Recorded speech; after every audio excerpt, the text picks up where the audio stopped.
मैं एक दिन पार्क में गई और बच्चों को लेकर वहाँ पे मुझे एक मदर मिली और उन्होंने मुझे कहा वो अपने बच्चे को लेकर आई और बेटे को सामने शॉप से चीज़ दिलवाई और चीज़ दिलवाने के बाद वो लेकर अपने साथ बैठ गई। बच्चे ने चीज़ खाई और साथ ही बच्चा वहाँ से निकल गया, भाग गया। बच्चे की एज आई थिंक 4 से 5 साल होगी। अब मेरा बेटा हैदर अली मेरे पास बैठा था, बातें भी कर रहा था, नेचर को भी देख रहा था, क्वेश्चनिंग भी कर रहा था। बट वो मदर जो हैं वो हैरान हो रही थी देख के, मुझे कह रही थी कि आप मुझे सजेस्ट करें कि मैं ऐसा क्या करूं कि मैं अपने बच्चे को हैबिचुअल बनाऊं कि वो भी इस तरह से नेचर को देखकर खुश हो, मेरे साथ टाइम स्पेंड करे। और वो मैंने कहा आपके बच्चे के साथ इश्यू क्या है? तो उन्होंने कहा इश्यू ये है कि वो ऑल टाइम मोबाइल में लगा रहता है। तो मैंने उन्हें कहा कि मोबाइल की आदत किसने डलवाई? तो उन्होंने कहा कि मेरी मजबूरी थी, मैं जॉब करती हूँ बच्चों के लिए ही, मेरे 2 बड़े बच्चे हैं, वो जब से छोटे थे यानी कि उन्हें जब से मैंने स्कूल में डाला तो मैंने भी जॉब कर ली और जॉब के साथ-साथ मेरे साथ बच्चे भी थे, तो उसी स्कूल में उन बच्चों की फीसिस में भी मार्जिन आ जाता था। आप सब जानते हैं कि इतना ज़्यादा जो जहाँ महँगाई का दौर है, वहाँ पेरेंट्स यही कोशिश करते हैं कि हम अपने बच्चों की अच्छी परवरिश कर सकें। तो मदर ने भी क्या किया कि खुद भी जॉब कर ली, बच्चों को भी उसी स्कूल में स्टडी करवाना स्टार्ट कर दी। उन्हें अपॉर्च्युनिटी ये मिल रही थी कि अगर वो स्कूल में जॉब करेंगी तो उनके बच्चों को 70% ऑफ मिलेगा। अच्छा जी, अब क्या होता है कि बच्चे जो हैं वो नेग्लेक्ट कैसे हुआ बच्चा? तो वो जॉब कर रही थी, तो जॉब की वजह से वो बता रही थी कि मेरी एक मजबूरी बन गई है कि मैं अपने बच्चे को मोबाइल दूँ। मॉर्निंग में सब सो रहे होते हैं, जिस टाइम पर मैं जॉब पे जा रही होती हूँ, दादा-दादी सब अपने-अपने कामों में लगे होते हैं। तो अब मैं क्या करूँ? मैं क्या करती हूँ जब बेटा मुझे कहता है कि मामा मुझे आपकी ज़रूरत है, तो जैसे ही मैं उसके हाथ में मोबाइल पकड़ाती हूँ, तो वो कार्टून्स देखता है, तो वो उस मोबाइल में इतना गुम हो जाता है कि मैं ईज़िली जॉब पे चली जाती हूँ। और क्या होता है कि वो सारा दिन या मोबाइल देखता है, थोड़ा बहुत खेलता है, फिर मोबाइल पकड़ लेता है, यानी उसने फ्रेंडशिप अपने मोबाइल से की हुई है। अब आके मैं नोटिस कर रही हूँ कि वो इतना ज़्यादा सोशल नहीं हो रहा। हाँ, लेकिन मेरा बेटा अच्छी एक्टिविटीज़ देखता है मोबाइल में, अच्छी-अच्छी वीडियोज़ देखता है, इंग्लिश वीडियोज़ देखता है, इंग्लिश कार्टून्स देखता है, रिसर्च करता है। साइंस रिसर्च में भी मेरे बच्चे को बहुत ज़्यादा नॉलेज हो गया है अभी से ही। बट मेरा बच्चा सोशल नहीं है, किसी से ज़्यादा बात नहीं करता। मेरा बेटा इंग्लिश भी बोलता है क्योंकि वो इंग्लिश कार्टून्स देखता है। लेकिन उसके अलावा मेरा बेटा किसी से बात नहीं करता, वो अपनी दुनिया में ही गुम है। तो इसकी क्या रीज़न है? फिर वही बच्चे जब हम अपना टाइम बच्चों को नहीं देंगे, तो बच्चे क्या होगा, बच्चे की पर्सनैलिटी में बच्चे को सोशल होने में इश्यू होगा। बच्चा किसी के साथ ज़्यादा अच्छे तरीके से इंटरैक्ट नहीं कर पाएगा। तो उसमें क्या है कि आपको अपने बच्चे को प्रॉपर टाइम देना होगा। आपको अपने बच्चे के लिए कुछ ना कुछ सोचना होगा। अगर घर में दादा हैं, दादी हैं या कोई है जो उस बच्चे को एंगेज रख सके तो बच्चे को एंगेज रखें। तो इस किस्म की जो सिचुएशंस होती हैं, ये जो मोबाइल के एडिक्टेड बच्चे हो जाते हैं, इनमें जब ये एडिक्टेड हो जाते हैं तो इनमें ऑटिज़्म की बीमारी आ जाती है।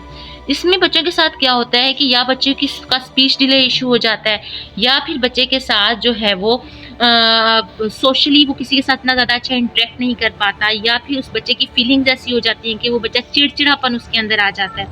ऐसे बहुत से केसेस मैंने अपने इर्द-गिर्द देखे हैं। तो अभी से ही जो पेरेंट्स मुझे देख रहे हैं, जिन्होंने अपने बच्चों को मोबाइल फ़ोन्स दिए हुए हैं, टैब दिए हुए हैं, एक लिमिट रखें। मैं ये नहीं कह रही कि अपने बच्चों को बिल्कुल ख़त्म करवा दें, अपने बच्चों को एटलीस्ट डेली, क्योंकि हम एक ऐसी माशरे में पल रहे हैं, एक ऐसी हम सोसाइटी में रह रहे हैं जहाँ हम चाहते हुए भी अपने बच्चों को इन सब चीज़ों से दूर नहीं कर सकते।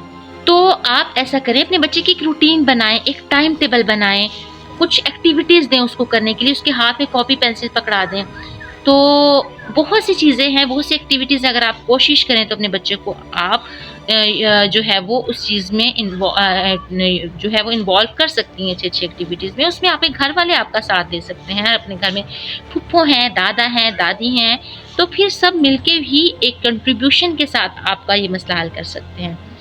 उसके अलावा आप खुद देखें कि ये मैं आपको बता रही हूँ कि अगर आपके बच्चे मोबाइल के एडिक्टेड हो चुके हैं, तो एटलीस्ट कोशिश करें, अगर अभी उनकी एज 3 ईयर है, 4 ईयर है या 5 ईयर भी है, तो कोशिश करें कि उनको ख़त्म करवाएँ ये आदत आहिस्ता-आहिस्ता, वरना वो आपसे बहुत ही ज़्यादा दूर होते चले जाएँगे या उनकी पर्सनैलिटी में कोई डिसऑर्डर आ जाएगा किसी न किसी चीज़ का। तो ये चीज़ मैंने अपनी आँखों से देखी है, बच्चों के साथ होती हुई, पेरेंट्स को इस चीज़ में सफ़र करते हुए। तो अगर आप पेरेंट्स हैं तो अभी से इस चीज़ पे जो है वो फ़ोकस करें, कोशिश करें, ध्यान रखें कि आपके बच्चे क्या मोबाइल पे कुछ देख भी रहे हैं तो क्या देख रहे हैं, क्योंकि स्क्रीन टाइमिंग इतनी ज़्यादा जा रही है, उनकी आइज़ पर इफ़ेक्ट कर रहा है, उनके दिमाग पर इफ़ेक्ट कर रहा है। तो इंशाल्लाह ताला नेक्स्ट टॉपिक में मैं आप लोगों के साथ ये चीज़ें डिस्कस भी करूँगी कि आप किस तरह से अच्छी-अच्छी एक्टिविटीज़ के साथ अपने बच्चों को इन्वॉल्व कर सकते हैं। अगर आप जॉब होल्डर पर्सन्स भी हैं या अगर आप हाउस वाइफ़ भी हैं, तो आप किस तरह से अपने बच्चों को इन सब बातों में, इन सब एक्टिविटीज़ में इन्वॉल्व करके मोबाइल की बहुत हद तक आदत ख़त्म करवा सकते हैं।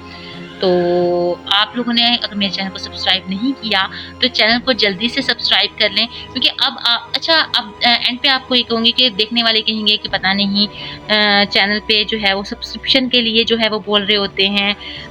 मैं अब जो वीडियोस बनाती हूँ, हाँ, एक टाइम था जब मैं कोशिश करती थी, जब एफर्ट करती थी, व्लॉगिंग भी करती थी कि मैं अच्छी वीडियोस लेकर आऊँ, जल्दी से जल्दी मेरा चैनल ग्रो करे। लेकिन अब आप देख लेंगे कि मेरी वीडियोस में बहुत ज़्यादा गैप आ जाता है। तो इसी वजह से कि मैं प्रॉपर टाइम बच्चों की वजह से ही नहीं दे पाती। मेरे भी 2 बच्चे हैं, एक बेटा है वो 4 साल का होने वाला है, बेटी है वो 1 ईयर की हो गई है, और उन बच्चों की अच्छी परवरिश के लिए ही मैंने अभी अपने सारे काम एक साइड पर कर दिए हैं। तो मैं कभी-कभी कोई अच्छी इन्फॉर्मेटिव वीडियो आप लोगों के लिए ले आती हूँ, जिससे आप लोगों को कोई ना कोई फ़ायदा हो मेरी उस वीडियो से, उस वीडियो के थ्रू। तो अगर आप लोग जानना चाहते हैं कि आप ऐसी कौन-कौन सी एक्टिविटीज़ में बच्चों को इन्वॉल्व करके अपने बच्चों को मोबाइल की एडिक्शन से हटा सकते हैं, रोक सकते हैं, तो चैनल को ज़रूर सब्सक्राइब कर लें और बेल आइकन को भी प्रेस कर लें अगर आप चैनल पर न्यू हैं, क्योंकि नेक्स्ट मेरी अगर वीडियो अपलोड होगी तो बेल आइकन को प्रेस करने का ये फ़ायदा होगा कि आप तक मेरी वीडियो का नोटिफिकेशन सबसे पहले आ जाएगा। अपना बहुत सारा ख्याल रखिएगा, दुआओं में याद रखिएगा, बच्चों को टाइम दें। मोबाइल फ़ोन अगर हम बड़े भी यूज़ करते हैं तो हम भी मेंटली बहुत ज़्यादा डिस्टर्ब होते हैं। तो बस आज की वीडियो का टॉपिक यही छोटा-सा था, डिस्कस करना था आपसे कि मोबाइल फ़ोन इतना ज़्यादा बच्चों को ना दें, लेकिन इन सब चीज़ों के नुकसानात किस हद तक हो सकते हैं, इन सब चीज़ों से आपके बच्चों को इफ़ेक्ट किस हद तक पहुँच सकता है, या इन सब चीज़ों का जो है वो सॉल्यूशन क्या है, इंशाल्लाह ताला नेक्स्ट वीडियो में मैं आप लोगों के साथ शेयर ज़रूर करूँगी। अल्लाह हाफ़िज़ एंड टेक केयर।